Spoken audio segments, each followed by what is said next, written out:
ವಿಧಾನ ಪರಿಷತ್ನಲ್ಲಿ ಧಾರ್ಮಿಕ ದತ್ತಿ ಕಾಯ್ದೆ ಅಂಗೀಕಾರವಾಗದ್ದನ್ನ ಬಿಜೆಪಿಯವರು ಬೇಕಂತಲೇ ಅಪಪ್ರಚಾರ ಮಾಡ್ತಾ ಇದ್ದಾರೆ. ಉದ್ದೇಶಪೂರ್ವಕವಾಗಿ ಈ ರೀತಿ ನ್ಯೂಸೆನ್ಸ್ ಕ್ರಿಯೇಟ್ ಮಾಡ್ತಾ ಇದ್ದಾರೆ ಅಂತ ಅರಸೀಕೆರೆ ತಾಲೂಕಿನ ಬಾಣಾವರದಲ್ಲಿ ಸಿಎಂ ಸಿದ್ದರಾಮಯ್ಯನವರು ಹೇಳಿಕೆಯನ್ನು ಕೊಟ್ಟಿದ್ದಾರೆ. ವಿಧಾನ ಪರಿಷತ್ನಲ್ಲಿ ಮೆಜಾರಿಟಿ ಇದೆ ಅಂತ ಡಿಫೀಟ್ ಮಾಡಿದ್ದಾರೆ. ದೇಗುಲದ ಹಣ ಲೂಟಿ ಮಾಡ್ತಿದ್ದಾರೆ ಅಂತ ಜೋಶಿ ಕೂಡ ವಾಗ್ದಾಳಿಯನ್ನು ನಡೆಸಿರ್ತಾರೆ. ಅವ್ರಿಗೂ ಕೂಡ ಸಿಎಂ ಸಿದ್ದರಾಮಯ್ಯನವರು ತಿರುಗೇಟನ್ನು ಕೊಟ್ಟಿದ್ದಾರೆ. ಅವ್ರು ಲೂಟಿ ಹೊಡಿತಾ ಇದ್ರು, ಅದಕ್ಕೆ ಜನ ಅವರನ್ನ ತಿರಸ್ಕಾರ ಮಾಡಿದ್ದಾರೆ ಅಂತ ಆಕ್ರೋಶವನ್ನು ವ್ಯಕ್ತಪಡಿಸಿದ್ದಾರೆ. ಹಿಂದೂಗಳ ಅವರು ಉದ್ದೇಶಪೂರ್ವಕವಾಗಿ ಅದರಲ್ಲಿ ಏನಿಲ್ಲ ಅಪಪ್ರಚಾರ ಮಾಡ್ತಾ ಇದ್ದಾರೆ.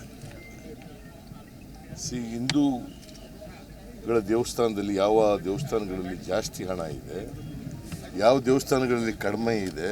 ಹಿಂದೂಗಳ ದೇವಸ್ಥಾನ, ಹಿಂದೂಗಳ ಐ ಆಮ್ ಎಂಪಸೈಸಿಂಗ್ ಹಿಂದೂಗಳ ದೇವಸ್ಥಾನಕ್ಕೆ ಮಾತ್ರ ಉಪಯೋಗಿಸೋದು, ಬೇರೆ ಎಲ್ಲಿಗೂ ಬೇರೆ ಧರ್ಮದ ದೇವಾಲಯಗಳಿಗೆ ಉಪಯೋಗಿಸಲ್ಲ. ಅದಕ್ಕೆ ಈ ಬಿಲ್ ತಂದರೆ ಅದನ್ನು ಡಿಫೀಟ್ ಮಾಡ್ತಾರೆ. ಏನು ಮಾಡೋಕ್ಕಾಗುತ್ತೆ? ಅವ್ರಿಗೆ ಕೌನ್ಸಿಲ್ನಲ್ಲಿ ಮೆಜಾರಿಟಿ ಇದೆ ಅಂತಂದ್ಬಿಟ್ಟು ಡಿವಿಷನ್ ಕೇಳಿ ಡಿಫೀಟ್ ಮಾಡಿದ್ದಾರೆ. ಲೂಟಿ ಹೊಡೆಯೋದು ಅವರು ಲೂಟಿ ಹೊಡಿತಾ ಇದರಲ್ಲೇ ಅವ್ರನ್ನ ತಿರಸ್ಕಾರ ಮಾಡಿರೋದು ಜನ. ಈ ರಾಜ್ಯದ ಜನ ಕಳೆದ ವಿಧಾನಸಭಾ ಚುನಾವಣೆಯಲ್ಲಿ ಲೂಟಿ ಹೊಡೆಯೋದ್ರಲ್ಲಿ ನಿರತರಾಗಿದ್ದು.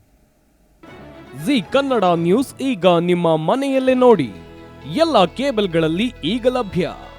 ಸನ್ Direct 292, Jio TV 1334, U digital 162, Siti cable 51, GTPL 17, Abhishek cables 821, Rockline telecommunication 51, Shri Basaveshwara number 60, Vinayaka digital number 53, in digital number 896ರಲ್ಲಿ ನಿಮ್ಮಿಸ್ತದ ಜಿ ಕನ್ನಡ ನ್ಯೂಸ್ ನೋಡಿ ಆನಂದಿಸಿ.